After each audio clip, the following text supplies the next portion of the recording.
Good afternoon. Thank you for being here.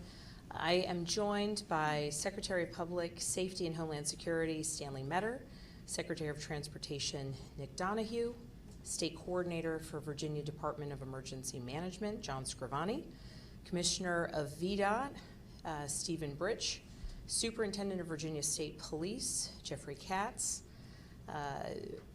Brigadier General Todd Hubbard of the Virginia National Guard, and State Health Commissioner Dr. Cameron Webb.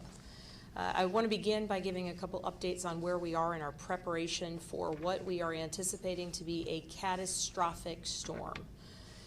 There will be dangerous ice accumulation. We know that the impact of this storm will be tremendous. Significant snowfall, significant ice, and we are anticipating, because of the dangerously low temperatures, ongoing impacts of this storm will continue after the point in time when the snow or the ice has stopped falling, the sleet has stopped.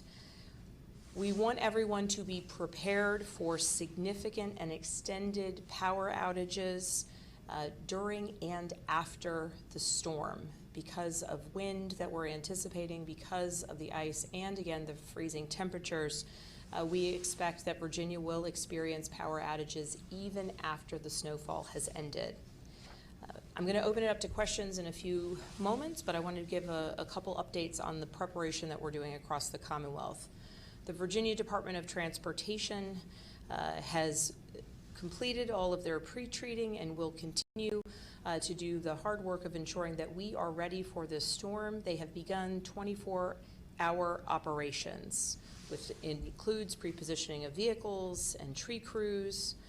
And for those who are in housing subdivisions, we want to be very clear in setting expectations because the primary and first tier of effort will be to ensure the ability of people who may need to get to warming shelters or to emergency facilities. Those who live in housing subdivisions need to be aware that it may be 24 to 48 hours, or in some cases more, after the snow has stopped before their roads in their subdivisions will be clear. State police have begun operating under 24-hour shifts, and they are going about the state pulling disabled vehicles off the road, again for preparation to ensure that the clearing of the roads and the preparations of the roads are ready. The Virginia National Guard has continued with their deployments, particularly of high mobility vehicles, and they will be positioned ready to assist with debris removal from the roads or the movement of people. The Virginia Department of Health has done outreach to all of its health districts. The Office of Drinking Water is ensuring that across the state we are ready, stress testing facilities in some cases. Virginia Department of Health has been in contact with acute care and long-term care facilities and hospitals across the Commonwealth to ensure that they are ready and prepared.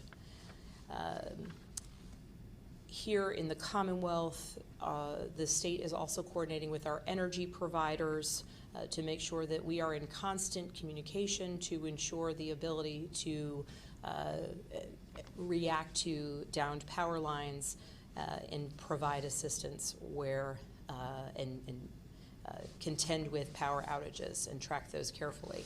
And then importantly, as of last night, we have now received a federal emergency declaration. This was a request that I submitted to the yesterday, and I want to thank members of our congressional delegation for their letters of support, recognizing the significant impact that this storm will have on Virginia.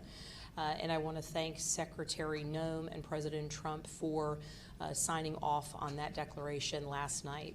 We now have representatives from FEMA here on the ground, and with the category of federal declaration that we have, we are able to receive direct federal supplies where necessary for the purposes of health and safety of our fellow Virginians. So in ending, before we open it up to questions, I just want to remind everyone we are anticipating this storm beginning and hitting strongly later today. And so please use these final hours to be prepared, to make sure that you have blankets and warmth and food to make it through this storm. And every Virginian should stay off the road as of this evening, all day Sunday, and at least into the morning on Monday.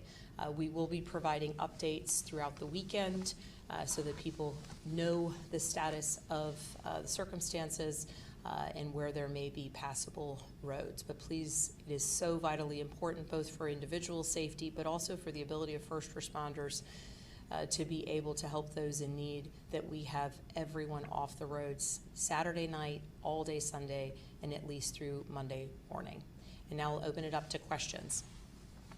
Governor Spanberger and other officials, thank you for being here. And love to know from you all, whoever care to speak about it, just what are some of the biggest mistakes Virginians would make in these situations, and how can they avoid them, stay safe, and keep each other safe? On the preparation front, I might turn it over to John Scrivani of VDEM, or potentially Dr. Webb of VDH. I'll defer to you, gentlemen. I'll go first. Good afternoon. I'm John Scrivani. I'm state coordinator for VDEM. Biggest mistakes are not being prepared today. If you think this storm is not going to hit, you are probably wrong. I would hope you are right, but you are probably wrong. You need to prepare your family, your home, and also one of the worst things you could do at this point is get out on the road after this evening, as the governor mentioned. We need people to give VDOT the time to get those roads cleared, get the power companies the opportunity to get the power lines that fall in the road up. There's going to be a lot of different hazards out there. So we need people to, again, one, prepare, be ready, and I'm sure Dr. Webb will have additional comments. But two is really stay home. If you can, and we know that you may not have any power, you may be cold, work with your neighbors, and we're going to have to all work together to try and get through this. Dr. Webb? Thanks so much. And certainly just to add a couple of things that are really important. Pay attention to the local advisories. This is a severe weather event that affects different parts of the state differently. And so being able to know what the impacts are going to be locally is going to be the key. And that's going to help you understand where the emergency resources and supports in your area are. The next piece is from a health standpoint, if you have prescription medications or medical devices that you need, have those pulled together and ready. Some medical devices require charging, so make sure those are prepared and ready to go. On that charging front, if you have healthcare needs, understand that the ability to reach loved ones and for loved ones to reach you is so critical. So keep those devices charged, have backup charging mechanisms, and that's going to help us keep folks safe. The next part is you don't want folks out on the road, but fueling vehicles is going to be important for you, and also fueling heating devices. Make sure you have a plan for safety if you have heating devices that need to be fueled. So that's your carbon monoxide monitors, your smoke detectors, but also basic safety, like keeping it away from drapes or furniture, those sorts of things. And then the last thing I'd say is a personal preparedness plan, personal preparedness kit. So whether that's your medications, other things you would need if you need to leave the home quickly, things for your children, for your pets, things that are going to be necessary for you as you're leaving the home. Keep those together. Take it all seriously and understand we're going to continue to keep you updated and get you the resources you need, but make sure you prepare as much as you can on the front end. Thank you. Yes. Hi, Governor. So how will you measure the success of your administration handling this weather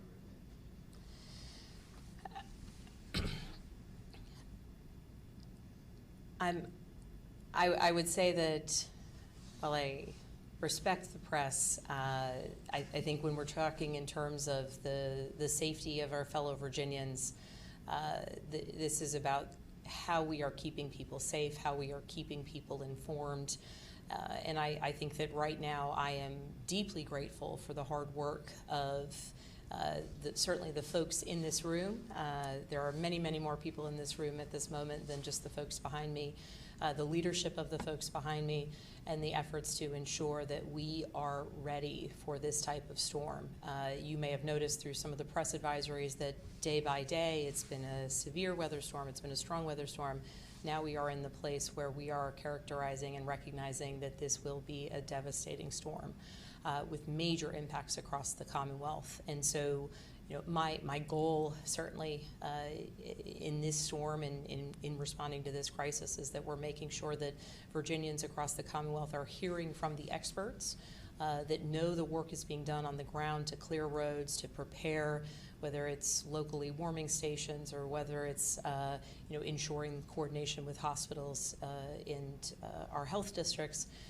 And really being ready for the significant impact. But this will be a tough storm, and frankly, there is never success when there is this level, there is never a sort of a clear line of what constitutes success when there is just so much on the line. But our goal here is to protect people, to protect our fellow Virginians, and ultimately get through this storm as quickly as possible and get back to normal functioning, whether it's of the energy grid or of our road systems, as quickly as possible.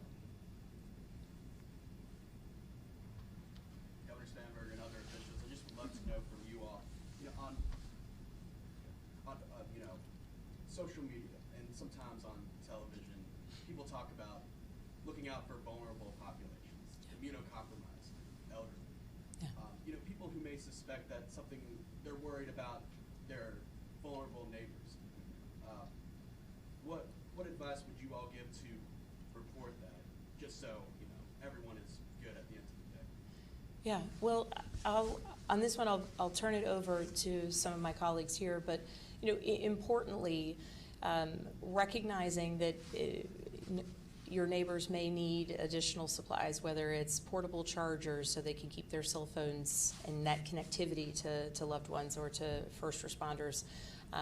Recognizing that friends and neighbors may not have been following the news, ensuring that people know just how severe the storm will be and how significant the impacts. This is a time for people to really make sure that everyone in their network and with either on their street, in their neighborhood, in their apartment complex, or on their social media feed realize the severity of this storm. And then for some of the actual mechanics of it, I'll turn it over either to Dr. Webb or Director Scrivani. Yeah, I think it's important to remember that while we're helping to lead this response, we're also in this with you. We're experiencing this response right along with you. So in my family group chat, we're talking to each other about what preparations we've made, who has the things that they need, whether it's medications or tools or support. So that kind of check-in is critical right now in all of our communities. In terms of communities that are at some greater risk, I think it's important that people keep in mind this is a local response. We've sent data over to the local health districts to make sure they know who are some folks to look out for who require oxygen or have dialysis needs, so that we're keeping a close eye. But that connectivity really is going to be our friend as a Commonwealth. If we have really a unified approach to this, it's checking in on our neighbors, checking in on our friends and our family, and making sure that everybody has a plan on the front end. Much harder to address needs down the road. Better if we make that plan now and make sure we're ready to execute on it. And I think that we're all doing that with our families, and we just want to make sure that across the Commonwealth people are doing that as well.